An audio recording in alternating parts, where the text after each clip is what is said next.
What I will say, it's not popped up at the moment, but for those of you familiar, in your EMIS web system, there's a section called EMAS settings, and we send you some notes about this. And in those EMAS settings, you can put a banner at the top in patient access up here that appears in blue. There is a standard one that we provide on here as well that just says we've now launched online consult, and it does say please click on health advice to access this. Okay, so down the left-hand panel in patient access, you've got the health advice option. For those of you thinking, why is it called health advice and not online consult? We get asked this a lot. Those of you that are familiar with the patient access platform will probably spot that health advice exists pre-online consult. And what we've done is when we introduce online consult to your practice, it takes the health advice content that's there, but it adds in those all-important online consult forms. So health advice has been around for a while in patient access to one extent or another. And what we've done, we've extended that, or we've complemented it by introducing online consult and adding the forms in there. Hence why we've popped it under the same heading. So you can see on this screen, we've got our topics. This is our out of the box topics. Remember, I said there's 76 or so of those. And I'm just going to click in one and show you what it looks like through here. So I'm going to pick on asthma. Again, you've got resources, so information on asthma, which takes me to patient info. Yeah. Video, another video here, and the form. So again, just to show you that the content's the same, it just looks and feels a little bit different because it's part of the patient access platform. So I'm going to start, I'm going to consent to the terms of use, and I'm into the questionnaire, and straight away we can see it's a lot more detailed, obviously, than Athlete's Foot. For those of you familiar with the asthma review questionnaires and things that exist under QOF, it follows the same standard. So if there are any national standards around any of these illnesses and topics that we've got on the platform, then you can rest assured that we've used that national guidance as well. If I select any of these on here, apart from none of the above, they will red flag.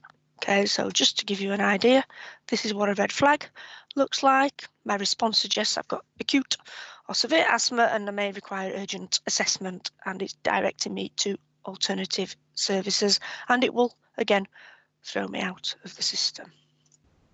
Okay, I'll quickly skip through this form to get to the end. Forgive me for answering them quickly. Hopefully it's giving you a flavour of, again, the structure to the forms, so it's not just all random free text. We're following a standard structure. Again, this is just an amber flag.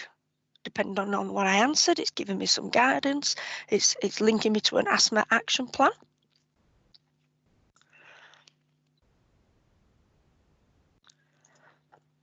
I'm sure this looks familiar to some of you out there. And then we've got free text boxes, so I'll just pop in here. Maybe I need an improved asthma plan. At the bottom again, we've got links to Asthma UK and Patient UK. And again, is there any days when the patient's not available? Some practices are starting to use these forms for like the big five, asthma, diabetes, COPD, as part of the routine reviews that you do, perhaps every 6 months or annual, so not necessarily just using it randomly for people to submit any issues, but as part of a structured care plan. But, you can get them to fill these in for that as well. Again, satisfaction score. So again, I think that was really clear and easy to use. And the last screen here is slightly different to the website. So remember, on the website, it didn't know who the patient was, so they had to fill in their name and address and telephone number. In Patient Access, I'm logged in, aren't I, with my own secure account. So it knows who I am, so I don't have to tell it my name. It's checking that my numbers are still accurate. So, of course, at this point, if there's any missing data or if I want to edit my email address and things like that to alert the practice, I can do so.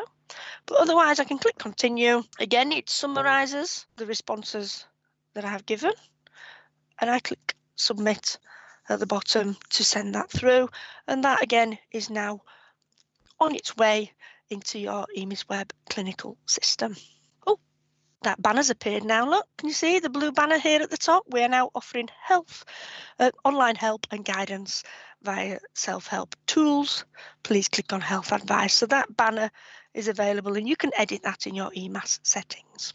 Just before we leave this and I show you where the forms arrive in the clinical system, Via patient access, if your patients have been given access to the medical record section, they can then see their online submissions under the documents section. And you can see we've got some examples in here that we've sent previously. And if I was to click on one of those, you'll see there it shows me the form in PDF format, so that as a patient I can reference back to those if necessary.